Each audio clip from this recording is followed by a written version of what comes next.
비시디아의 안디옥에 있는 유대인 회당에서 안식일날 바울이 유대인과 하나님을 경외하는 이방인들에게 주님의 복음을 전하였습니다. 그런데 바울의 설교를 들은 사람들이 다음 안식일에도 말씀을 전해달라고 부탁을 하였습니다.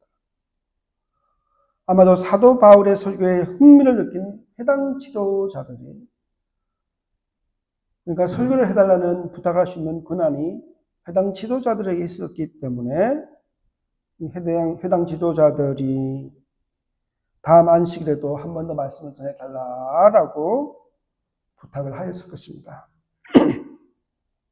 그리고 안식일 모임이 끝난 후에도 유대인들과 유대계에 입교한 이방인들과 또 여러 사람들이 바울과 바나바를 쫓아다니면서 말씀을 들었습니다.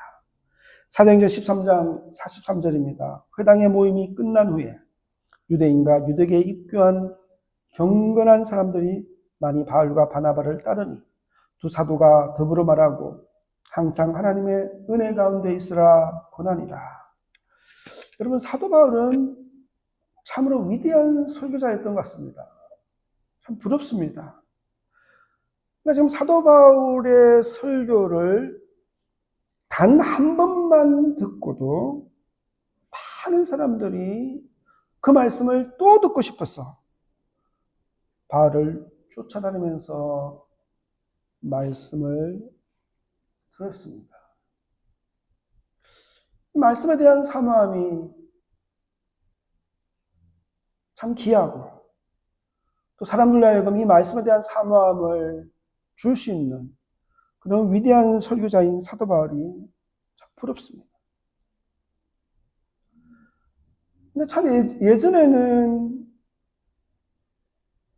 성도들이 말씀에 대한 어떤 갈급함과 말씀을 쫓아다니는 그런 열정이 있었던 것 같습니다. 그래서 사역자가 말씀을 정말 은혜롭게 잘 전하면 그 말씀을 듣고자 많은 사람들이 모였던 것 같아요. 근데 지금은 그런 시대는 지나간 것 같습니다. 여러 요인이 있겠죠. 말씀에 대한 사모함이, 열정이 떨어지는 이유도 있을 것이고, 또 유튜브를 통해서 수많은 탁월한 재미있는 또는 은혜로운 또는 수주 있는 세계 최고의, 한국 최고의 목사님들의 설교를 들을 수 있는 그런 환경이기 때문에 자기가 다니는 교회 목사님이 설교를 잘하는지 못하는지 그건 별로 중요하게 생각하지 않고 그냥 사람의 관계에 따라서 또 여러 가지 필요와 이유에 따라서 교회는 출석하고, 그리고 말씀의 목마름과 갈증은 그런 것조차 지금 많이 약화됐지만 유튜브를 통해서 듣는 그런 시대가 아닌가 생각을 합니다. 그래서 요즘 기도하면서 저도 유튜브를 시작한 지 이제 몇 개월 됐지만 그래도 부족한 자의 설교를 통해서 소수의 사람일지라도 이 말씀을 통해서 은혜 받고 하나님을 만나고 하나님의 위로와 주님의 사랑을 발견할 수 있도록 정말 최선을 다해서 설교를 준비하고 또 말씀을 전해야겠다, 그런 생각을 많이 합니다. 근데 결국은 하나님 말씀에 은혜 받는 것도 하나님의 은혜가 있어야 하니까 가능합니다. 하나님이 역사하셔야만이 가능합니다.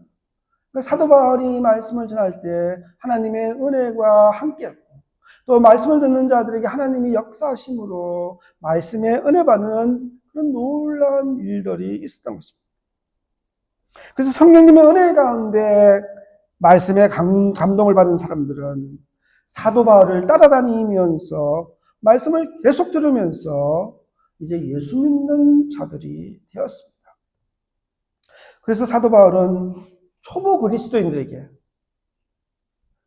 사도 바울이 이제 막 예수 믿는 초보 그리스도인들이 된 사람에게 전하는 가장 중요한 첫 번째 권면이 이것입니다. 항상 하나님의 은혜 가운데 항상 하나님의 은혜 가운데 거하라. 여러분, 이것이 정말 어려운 것입니다. 항상 하나님의 은혜 가운데 거하는 것이 정말 어려운 것입니다. 우리가 어느 순간에 한 번, 두 번 하나님의 말씀을 들으면서 은혜 받을 수 있습니다.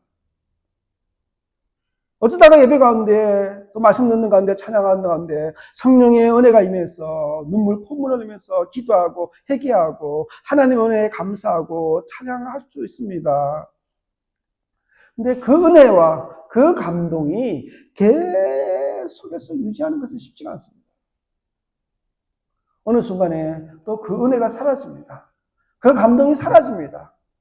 그래서 어떻습니까? 또 실망하고 낙심하고 분노하고 좌절합니다. 이것을 잘 아는 사도 바울이기 때문에 초보 그리스도인들에게 항상 하나님의 은혜 가운데 거하라 라고 권면하고 있는 것입니다. 여러분, 저의 첫 번째 고민도 그것입니다. 항상 하나님의 은혜 가운데 거하는 목사. 제가 늘 이야기하잖아요. 하나님의 은혜가 없으면 감당할 수 없습니다. 일을. 억지로 어쩔 수 없이 감당할 수는 있겠죠. 근데 그런 거는 소용이 없어요. 그런 거 아무런 의미가 없어요. 기쁨과 즐거움과 감사함으로 감당해야죠. 그러기 위해서는 하나님의 은혜가 필요합니다. 마찬가지 우리가 드리는 예배도 예배 가운데 진짜 우리의 신령 가운데 감사와 기쁨과 즐거움이 차고 넘치려면 은혜 가운데 예배 드려야 되는 것입니다. 사도 바울이 회당에서 첫 설교를 한 지 일주일이 지나 다시 안식이 되었습니다. 그래서 사도 바울은 회당에서 다시 말씀을 전하였습니다. 근데 사도행전 13장 44절은 바울의 설교를 듣기 위해 그 도시에 거의 모든 사람들이 다 모였다라고 말합니다. 아마도 그 도시 모든 사람들이 다 모인 건 아니겠죠. 회당에 규모가 있을 텐데 지금처럼 밖에서 뭐 비디오로 예배드릴 수 있는 것도 아니고. 그러니까 회당이 차고 넘칠 정도로 꽉꽉 모인 모습을 이제 누가가 조금 과장적으로 표현하다라고 생각할 수 있습니다. 그런데 여러분, 회당에 사람들이 꽉 모여서 하나님 말씀 듣는 것은 얼마나 큰 은혜입니까? 하나님 역사가 아닙니까?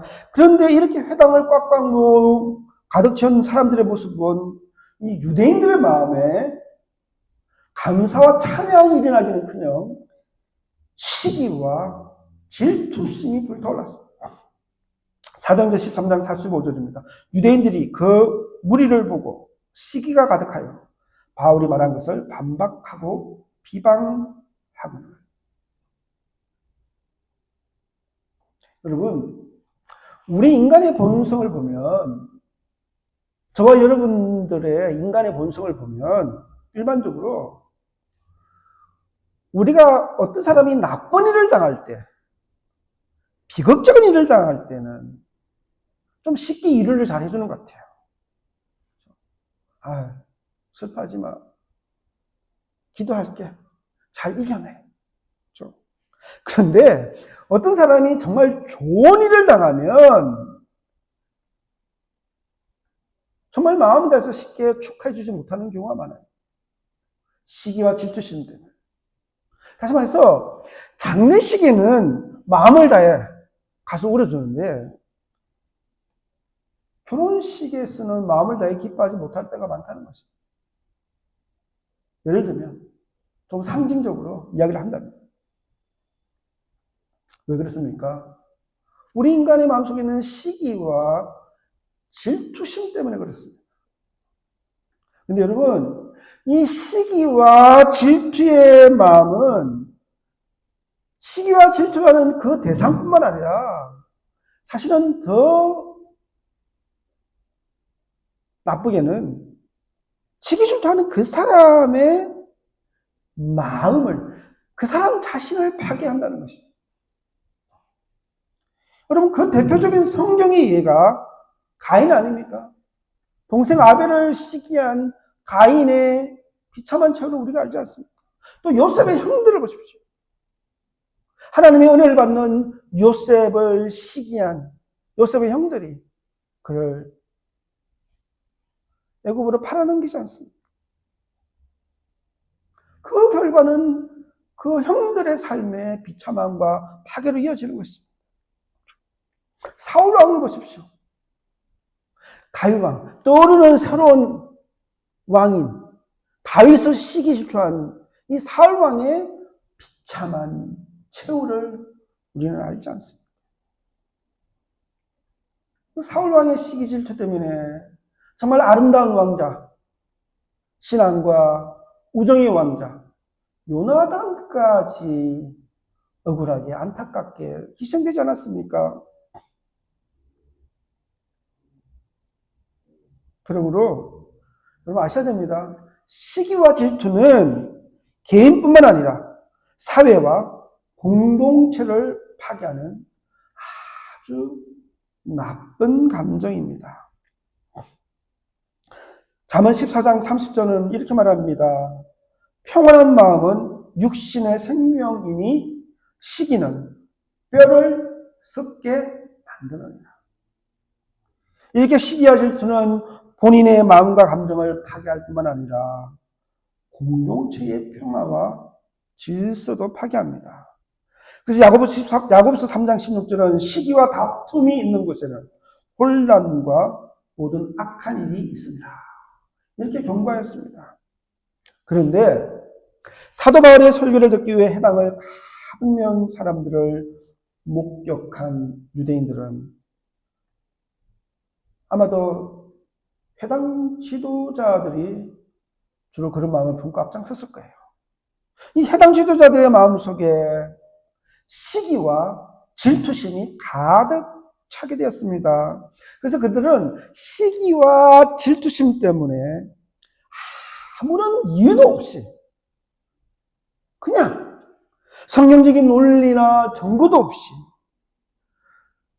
그냥 무조건적으로 사도 바울이 설교한 내용을 반박하고 비방하였습니다. 여러분 이것이 시기와 질투를 품는 사람의 자세예요. 어떤 사람에 대해서 시기와 질투를 품으면 그냥 이유 없이 공격하는 거예요. 이유 없이 반대하는 것입니다.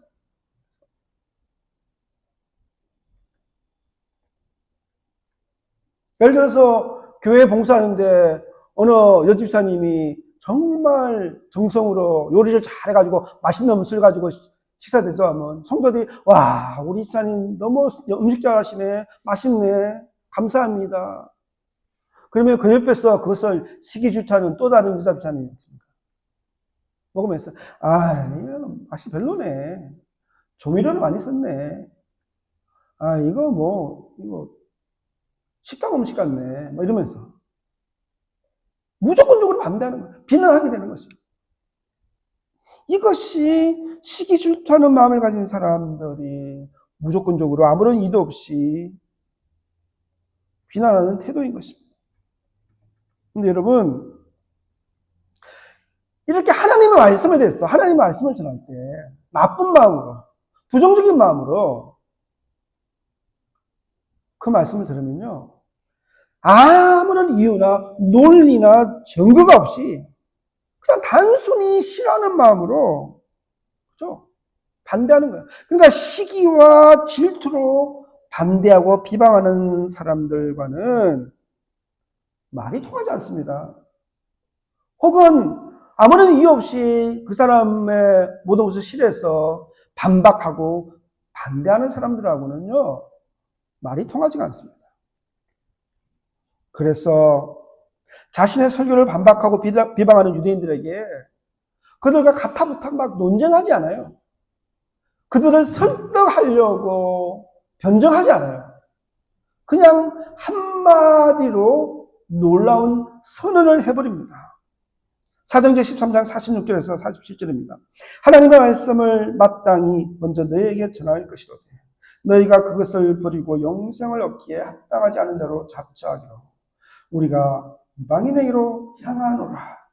주께서 이같이 우리에게 명하시되 내가 너를 이방의 빛으로 삼아 너로 땅끝까지 구원하게 하리라 하셨는. 여러분, 우리가 복음을 전할 때, 그렇죠? 모든 사람들이 목사의 설교 들을 때 다 은혜 받고 다 칭찬하고 다 좋아하지 않죠. 어떤 사람들은 화를 내거나 빈정거리거나 거부하기도 합니다. 모든 사람이 목사의 설교를 듣고 좋아하지는 않죠. 어떤 사람은 싫어하고 거부합니다. 그렇죠? 근데 그것이 어떤 정당하고 성경적으로 논리적으로 확실한 근거이면 되는데 그냥 저 목사가 싫었어. 그냥 내 마음속에 어떤 나쁜 감정이 생겼어. 그러면 참 그렇게 설교를 듣는 사람들에게는 불행한 일입니다.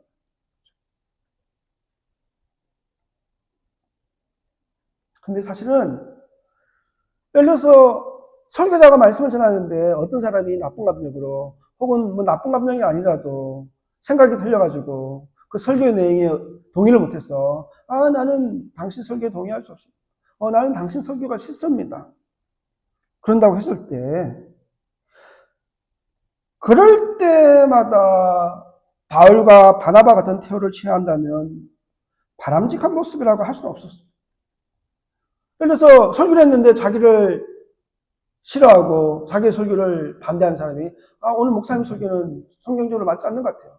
저는 오늘 목사님 설교에 은혜를 못 받았습니다. 그렇게 했을 때는 사도 바울처럼 나는 더 이상 당신에게 설교 안 할 거야. 더 이상 내 설교 들지 마세요. 그러면 교회 나오지 마세요. 이래버리면 안 되는 거죠. 안 되는 거죠. 그럴 수 없는 겁니다.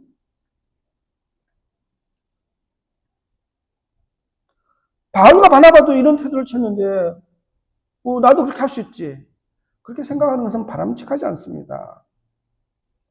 그러나 그럼에도 불구하고 오늘 본문에 보니까 바울과 바나바는 굉장히 단호하게, 어떻게 보면 굉장히 거만해 보이기도 하는 선을 해버리고 떠나버립니다.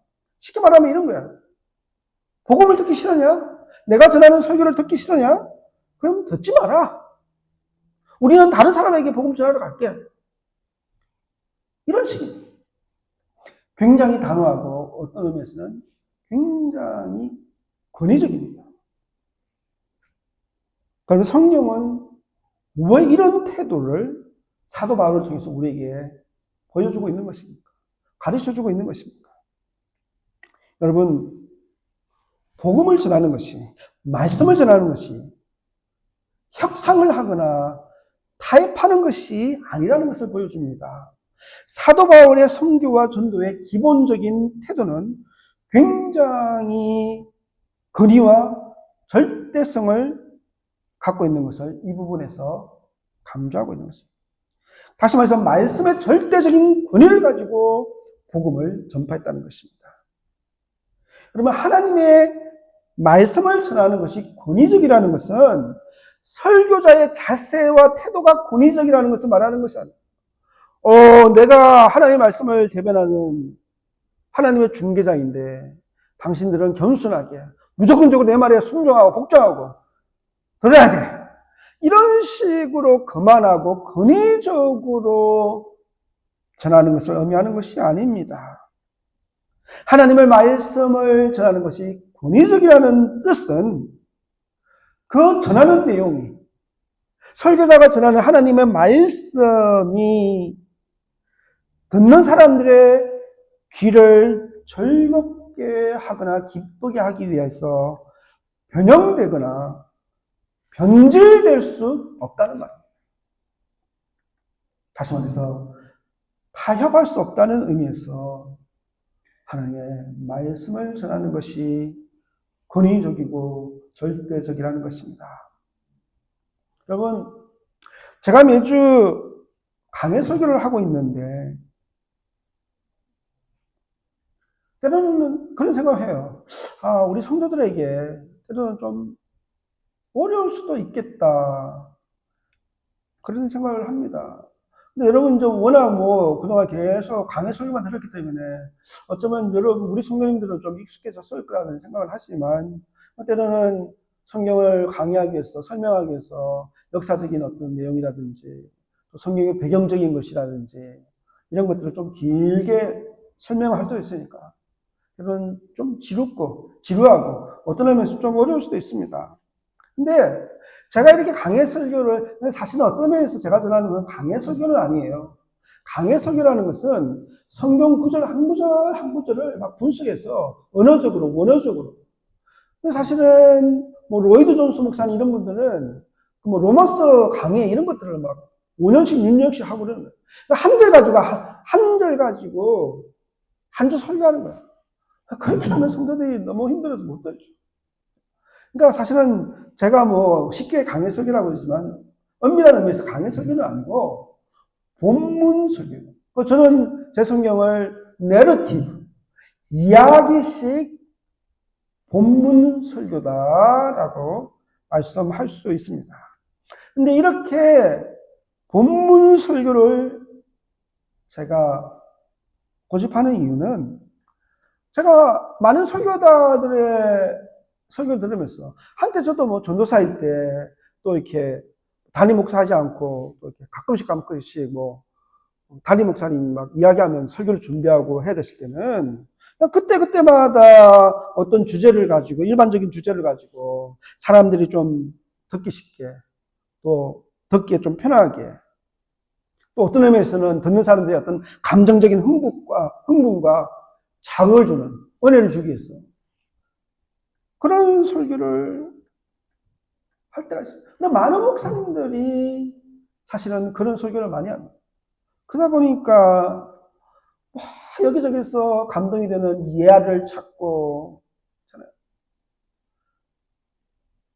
그리고 일반적인 교회에서 꼭 안 들어도 되는 좋은 엄마가 되는 법, 아이들이 공부를 잘하는 법, 우리의 마음이 행복해지는 법, 이런 식의 주제를 가지고 계속 설교를 하는 것입니다. 그러니까 수십 년을 교회 다니면서 말씀을 들어도 성경에 대한 이해가 별로 없는 분들이 너무 많이 있습니다. 그래서 저는 성경 강의 속에 정확하게 말해서 내러티브, 이야기식 본문 설교를 고집하고 있는 것입니다. 우리 인간은 자신의 욕망과 방법대로 행하고 싶기 때문에 성경이 가지고 있는 절대성과 권위성에 도전하게 됩니다. 다시 말해서 자기 자신이 왕이 되고자 하는 마음 때문에 자신이 자신의 인생의 주인이 되고자 하는 마음 때문에 하나님의 말씀의 권위와 절대성을 무시하고 부인하는 것입니다. 이렇게 자기 스스로가 왕이 되고자 하는 것이 우리 인간의 기본적인 죄의 본성입니다. 결국 우리 그리스도인들의 싸움은 우리의 뜻과 하나님의 뜻과의 충돌입니다. 우리의 욕심과 하나님의 말씀과의 싸움인 것입니다. 그래서 오늘 본문에 나오는 전도의 태도는 하나님께서 이렇게 말씀하셨다라고 담대하게 선포하는 것입니다. 설득하지 않고 단순히 왕이신 하나님의 말씀을 그냥 선포하는 것입니다. 그리고 그것을 듣든지 안 듣든지 하는 것은 그 본인의 책임이라고 말하고 있는 것입니다. 그러니 나는 하나님의 말씀을 선포할 테니 너희들은 듣든지 말든지 마음대로 하라는 것입니다. 결국 안 들으면 듣지 않는 사람은 손해라는 것입니다. 그래서 사도 바울은 시기와 질투의 마음으로 복음을 들으려고 하지 않는 도리어 비방하고 공격하는 유대인들을 향해서 너희가 진리의 말씀을 거부하느냐? 그럼 잘 있어. 빠이. 나는 이방인들에게 간다라고 말하고 있는 것입니다. 근데 이 선포는 교만함과 불성실함에 근거해서가 아니라 하나님의 말씀의 절대성과 말씀의 권위에 근거해서 그렇다는 것입니다. 그래서 사도 바울은 이사야 49장 6절 말씀, 하나님이 이르시되 내가 나의 종이 되어 이 야곱의 지파들을 일으키며 이스라엘 중에서 보존된 자를 돌아가게 할 것은 매우 쉬운 일이라.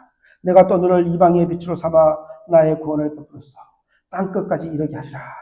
이 말씀을 인용하면서 유대인들이 예수님의 복음을 거절했기 때문에 자신은 이방의 빛이 되었어. A light of Gentiles. A light of Gentiles. 이방의 빛이 되어서 이방인들에게 복음을 전하러 간다라고 선포하였습니다.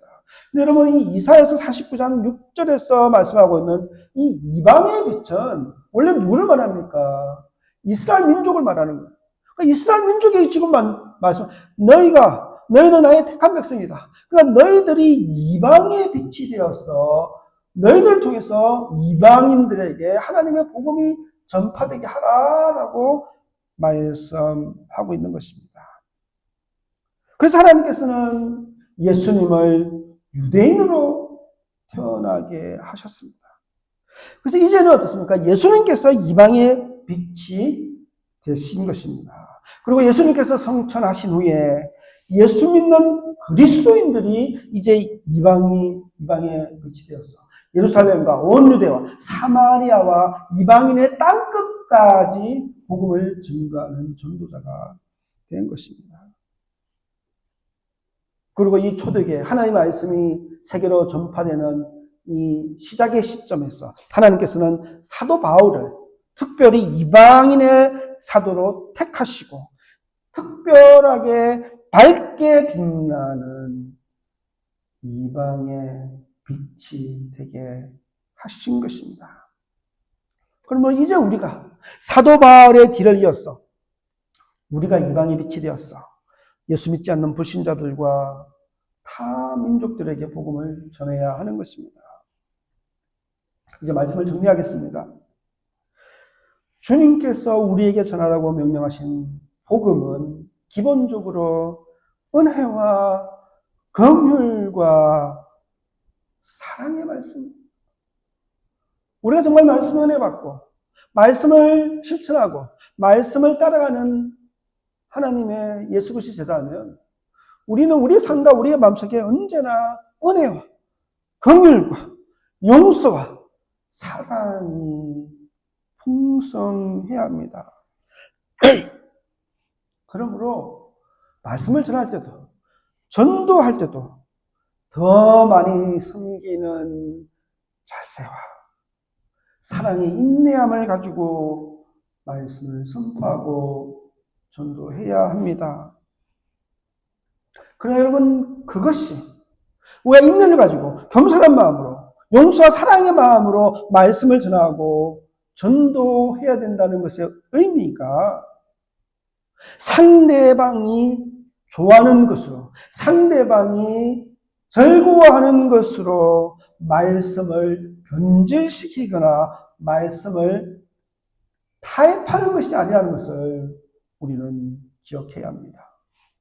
하나님의 말씀은 우리가 결단코 타협할 수 없습니다. 여러 가지 사수안 또는 교단에 따라서 다른 어떤 교리적인 문제, 또 여러 가지 어떤 예배의 어떤 형태라든지, 또 예배의 어떤 모습의 문제. 그런 거 가지고 목숨 걸 필요는 없죠. 요즘 우리 개혁주의, 보수 개혁주의 앞에서는 이 강대상의 십자가를 들 것인가 말 것인가. 그거는 워낙 캐톨릭처럼 예를 들어서 크루시피케이션이라고 그러나요? 예수님이 십자가에 달려있는 그런 십자가를 다는 거는 그거는 우리가 용납할 수 없죠. 다른 의미니까. 근데 십자가 형상으로 다는 거 달 수도 있고 안 달 수도 있는 거예요. 물론 개혁주 입장에서는 안 다는 게 더 개혁주의적인 것이지만. 근데 그거 가지고 목숨 걸고 싸울 필요는 없는 거죠. 근데 우리가 목숨 걸어야 될 거. 성경에서 한 여자와 한 남자가 만나서 결혼하는 가정의 원리를 성경에서 분명히 이야기합니다. 성경이 우리의 파운데이션인데 그 가정의 의미, 결혼의 의미를 우리는 타협할 수 없는 거예요. 변질시킬 수 없는 거예요. 근데 이제 대부분의 기독교 메조리티 속에서는 다 그것을 타협하고 변질하면서 가고 있어요. 그러니까 기독교가 몰락하고 있는 거예요. 기독교가 어떻습니까? 그렇게 타협하고 변질시키면 더 많은 사람들이 모일 것 같지만 그렇지 않아요, 여러분. 점점 더 세속화되고 점점 더 세상과 더불어 살기 때문에 교회는 텅텅 비어가는 것입니다. 목사가 사람을 기쁘게 하고 사람을 붙잡기 위해서 말씀을 왜곡하거나 타협할 수는 없습니다. 저는 19년 동안 제가 설교 전하면서 한 번도 저는 그런 적은 없습니다. 물론 개척교 때부터 시작해서 혹시 이 설교를 하면 듣는 사람 중에서 어떤 분이 좀 상처받을까? 이런 걱정을 좀 하죠. 그래서 성경, 그러니까 일부러 하는 것이 아니라 성경의 말씀에 본문에 따라서 하다 보면 전해야 될 말씀이 있는데, 근데 이거는 혹시 오해받을 수 있겠는데, 어떤 분이 들으면 좀 이렇게 오해할 수도 있겠는데, 이러면 좀 약간 피하는 건 있어요. 솔직히 말하면. 이 예화는, 이 말씀을 좀 피하겠다. 가끔씩 그럴 때는 있습니다. 그냥 제가 여러분들 설교 듣기 편하라고, 여러분들한테 잘 보이려고, 여러분 좋아하고 기뻐하라고 하나님의 본질적인 말씀을 타협하거나 변질시킨 적은 없습니다. 그리고 아닌 것은 아니라고 말해야만 하는 것입니다. 사도행전 13장 48절입니다. 이방인들이 듣고 기뻐하여 하나님의 말씀을 찬송하며 영생을 주기로 작정된 자는 다 믿더라. 그럼 여기서 작정된 자, 이 작정된 자라는 것은 하나님께서 지정한 사람이라는 뜻입니다. 다시 말해서 우리의 구원은 처음부터 끝까지 하나님께서 주관하신다는 것입니다. 하나님의 절대적인 권위라는 것입니다. 그러므로 우리는 하나님의 은혜로 구원받았다라고 고백을 하는 것입니다. 하나님의 은혜조차 하나님의 무조건적인 선물입니다. 믿음도 하나님의 선물인 것입니다. 다시 말해서 우리의 구원의 모든 주권은 하나님께 있습니다. 그러면 우리는 복음을 전하면서도 담대할 수 있고 그리고 평안할 수가 있습니다. 왜냐하면 우리는 복음의 씨앗을 단지 뿌릴 뿐이기 때문입니다. 열매 맺게 하시는 분은 하나님이십니다. 그러면 우리는 담대하고 평안하게 하나님의 말씀을 전할 수가 있습니다. 여러분, 복음을 전하면서 스트레스 받을 필요가 없는 것입니다. 전도하면서 스트레스 받을 필요가 없는 것입니다. 목사들도 설교하면서 스트레스 받을 필요가 없는 거예요. 그냥 주어진 환경과 여건과 자리에서 최선을 다하면 돼요. 근데 가끔씩 이 목사님들 모임하면, 특히 작은 교회 목사님들 같이 기도 모임하면 기도 제목을 나누기 때문에 그러는데 안타까워요. 다들 힘들어요. 지난주에도 모임에서 기도 제목 나오는데 안 그래도 성도가 없는데 또 조금 어느 집사님이 좀 마음에 서운하겠다고 교회 안 나오고 그러니까 괴로워가지고 힘들어가지고.